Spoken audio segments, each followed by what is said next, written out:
Welcome to the channel MM Wizard. You are listening to the top stories of the day.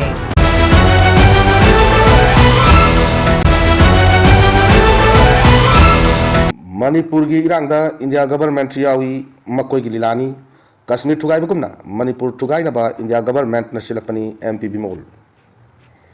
Manipur da hojik thokli bi irang asi India government ki khut yawi irang asi makoi na sana ba lilani Kashmir thugai ba adukumna Manipur su thugai na ba silakani haina miyam punna khangmin na ba matau tai haina ngasi Imphal Sagolban Ingudam Laikai da Sagolban Block Congress Committee na sinduna pangthokkiba nomagi oiba political conference da Lok Sabha gi MP Dr. Angomcha Bimola koijamna phangdokre Mana makata na haikibada Manipur da thokli be rang asida miyam na kuki da loina tai sinduna laibagi mahutta masing yam laba central forcing asi leina matau karamna kapsilakli bano haibasi hangma matau tai India lengak na state asida lo chalai bagi mahutta makoi gi aning ba apa mathabak oina pangthok tuna lairi haujik Manipur da bhut sanari basi India government nani makoi na Kashmir thugai ba adugumna Manipur su thugai na basilakpani Kashmir thugai ba da yaukiba miyoi singna Manipur da shasan tawribani BJP ga India ga government gana sanaba dirang ngaktani irang thoktringai da yamlaba central force leina karidagi irang lakibano haina hangladuna India government ke asigumba thausil asina Manipur asi ngasidi lo leitaba state amagumna leiri haina angomcha bimol na phangdokki January 30 fawda BDF ki demand pidrabadi governor gate mamangda amukta ukhidriba mongda kongjing changsilagani BDF na taliba demand sing tha sigi trangwa fawgi manungda pidrabadi matangi numit January 13 ta governor grade mamangda amukto ukid mawongda akan ba kongjang sangsilagani kongjang adu da tolakpa afafata gi teksak kuding mari leina bo authority na pugadabani haina Imphal East District ki BDF Welfare Association ki Vice President KI John Maitai na Manipur sarkar da akan wafam thamlakli Imphal East District BDF Welfare Association sindranga si kongba thong manak ta leiba Ola lampak tapang thokibada wakat mifam amaga mari leinana association asigi vice president KS John Maitaina makata na haikibada Indian Police Act 1861 ki section 18 ni makada BDF ki service asi implement tobiu BDF personal singi service regularize tobiu amadi BDF personal singna phangliba thagi honorarium matamga chunaba mawongda hengat hanbiu Mamang sahi December thada basi kong mera club ground da pangthok kiba association gi oiba mifam da laukiba warek ki matungina ngasi gi mifam asi pangthok pani BDF da tawriba tabak sing asi yenglagadi BDF ta piriba kudong chaba sing asi matam ka chunadi haibasi lengak na kakpam thoi haina mahak na makata na sufangdoki Bosem na blacklist tawgadabani susum Larik nam nabagi damakta criteria sudana che singlaktuna charang na thokhaliba farm matam chupagi oina bosem na blacklist tawgadabani haina susum na thadorpa chero labana hairi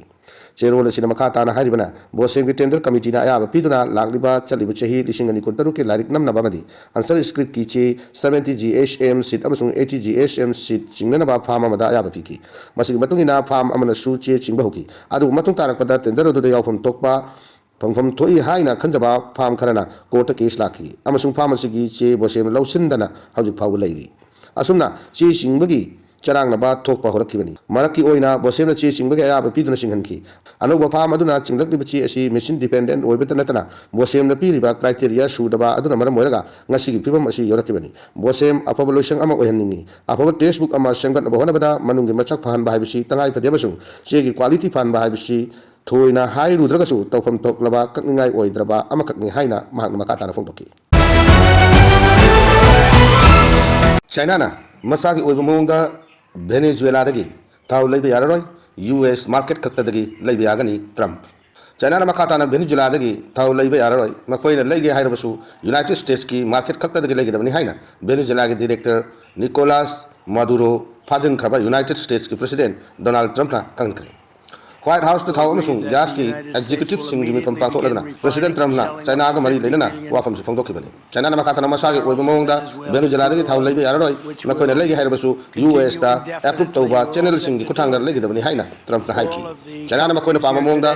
thau makai mafam da makoi gi kuthang da natraga US dagi leibe yagani haina Trump na permission haiki mahak na policy asi Venezuela da US na aya ba piduna sin langba amagi makada puthok thau amasung United States dagi puthok supply ani makta chanagani haina kanganki Venezuela dagi thau leiba habisi United States sarkarna thamba ꯁꯔꯠꯇꯒꯤ ꯃꯈꯥꯗ ꯑꯣꯏꯒꯅꯤ ꯍꯥꯏꯅ ꯃꯍꯥꯛꯅ ꯍꯥꯏꯈꯤ ꯃꯁꯤꯒꯤ ꯐꯤꯔꯦꯞ ꯑꯁꯤ ꯍꯧꯈꯤꯕ ꯆꯍꯤ ꯀꯌꯥꯁꯤꯗ ꯇꯪꯗꯨ ꯂꯩꯇꯥꯗꯅ ꯊꯣꯛꯄ ꯑꯃꯁꯨꯡ ꯁꯦꯡꯁꯟ ꯀꯌꯥ ꯊꯝꯖꯤꯟꯈ꯭ꯔꯕ ꯃꯇꯨꯡꯗ ꯆꯥꯏꯅꯥꯅ ꯚꯦꯅꯦꯖꯨꯋꯦꯂꯥꯗ ꯃꯐꯝ ꯀꯟꯁꯤꯜꯂꯛꯄ ꯉꯝꯗꯅꯕꯒꯤꯗꯃꯛꯅꯤ ꯍꯥꯏꯅ ꯇ꯭ꯔꯝꯞꯅ ꯍꯥꯏꯈꯤ ꯑꯩꯈꯣꯏꯅ ꯃꯁꯤ ꯇꯧꯗ꯭ꯔꯕꯗꯤ ꯆꯥꯏꯅꯥꯅ ꯃꯐꯝꯗꯨꯗ ꯃꯐꯝ ꯀꯟꯁꯤꯜꯂꯛꯀꯅꯤ ꯑꯗꯨꯒ ꯔꯁꯤꯌꯥꯁꯨ ꯃꯐꯝ ꯀꯟꯁꯤꯜꯂꯛꯀꯅꯤ ꯍꯥꯏꯅ ꯇ꯭ꯔꯝꯞꯅ ꯍꯥꯏꯈꯤ ꯚꯦꯅꯦꯖꯨꯋꯦꯂꯥ ꯑꯁꯤ ꯌꯨꯑꯦꯁꯀ ꯌꯥꯝꯅ ꯅꯛꯅꯅ ꯂꯩꯕ ꯃꯔꯝꯅ ꯑꯇꯣꯞꯄ ꯂꯩꯕꯥꯛꯁꯤꯡꯅ ꯀꯟꯇ꯭ꯔꯣꯜ ꯇꯧꯕ ꯍꯥꯏꯕꯁꯤ ꯀꯩꯗꯧꯅꯨꯡꯗ ꯌꯥꯔꯣꯏ ꯃꯁꯤ ꯑꯃꯔꯣꯝꯗ ꯊꯪꯅꯅ ꯏꯪꯈꯣꯜꯒꯤ ꯋꯥꯐꯝꯒ ꯃꯥꯟꯅꯩ ꯍꯥꯏꯅ ꯄ꯭ꯔꯦꯁꯤꯗꯦꯟꯠ ꯇ꯭ꯔꯝꯞꯅ ꯃꯈꯥ ꯇꯥꯅ ꯐꯣꯡꯗꯣꯛꯈꯤ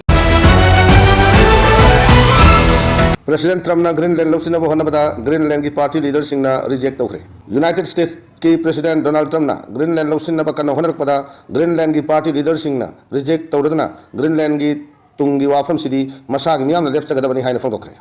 Greenland is military alliance NATO ki member states oiriba Denmark ki makhada semi autonomous lamdam oina laibani. Adubu Greenland ki Prime Minister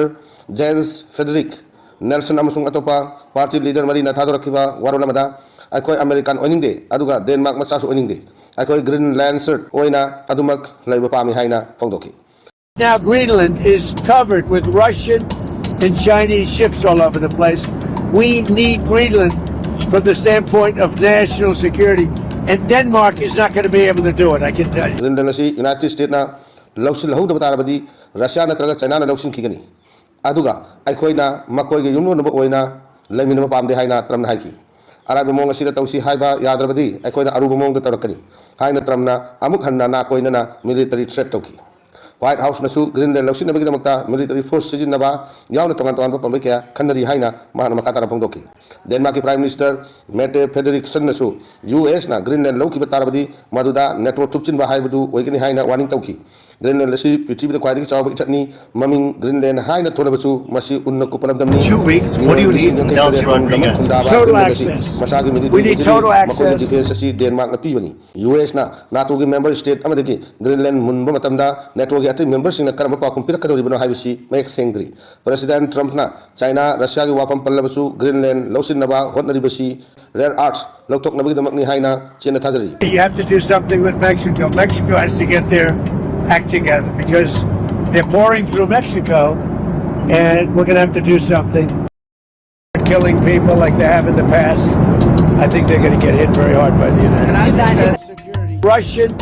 and Chinese ships all over the place. We need Greenland. TVda rare art puto komisung yonbri thaba kwaidagi chawna tawriba China na smartphone dagi hawraga missile sing mamakal kwakagi potlam kaya puthokpada yaudaba yadaba rare arts minerals sing export tawbada laksin kibadagi US na toan ba source tagi thiri Denmark nasu masi khangba maramna yasinaba paraknabagi damak US ta base pakthok chawthoknabagi mafam pige aduga mineral tanbadasu khudong sawa mayam pige haina US ta hawdokli hojikmakki oinadi US amasung Denmark ki marakta wari sanabada yanaba amata purakpa ngamdri